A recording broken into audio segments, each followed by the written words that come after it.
And in news from Colombo, former Colombian President Alvaro Uribe has been acquitted in the long-running witness tampering case. It was on Tuesday that the Bogota Superior Court struck down the verdict that had sentenced Uribe to 12 years of house arrest, citing insufficient evidence and procedural errors as well. Uribe, who governed Colombo from 2002 to 2010, was the first ex-president in Colombian history to be convicted of a crime. He was found guilty of asking right-wing paramilitary groups to provide false testimony to shield himself from accusations of links to illegal armed groups. I ask Providence for energy and calm discernment to work for Colombia. I ask Providence to give me all the nobility to fight for this great people, of whom I am very proud to belong, the great Colombian people.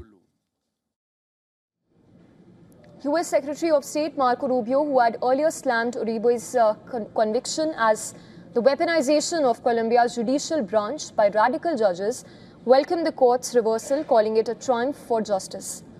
And responding to the court's overturning, Colombians said that while the decision of the justice system must be respected, people at the top should not have more privileges than others. I'm neither against nor in agreement with the court's ruling, but I would like everything to be fair. Those at the top should not have more privileges than those at the bottom. The legal battle is, however, not over, with Senator Ivan Cepeda announcing plans to appeal the decision to Colombia's top court, signaling ongoing political and judicial tensions. In fact, Colombia's current leftist president, Gustavo Petro, has condemned the ruling as an attempt to cover up paramilitary governance, accusing Uribe and his allies of links to drug trafficking too.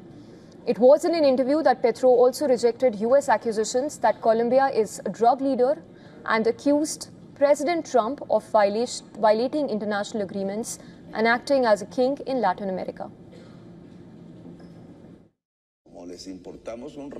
Since we don't matter to them at all, they treat us with rudeness and slander because we have to obey. Trump said, Colombia is out of control. Of course it's out of control, from his control. In a democracy, a government is under the control of the people, not of Trump.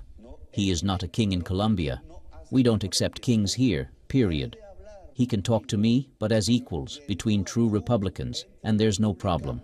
I spoke with Biden 4 times. But to give us orders? No, sir. He doesn't come in here.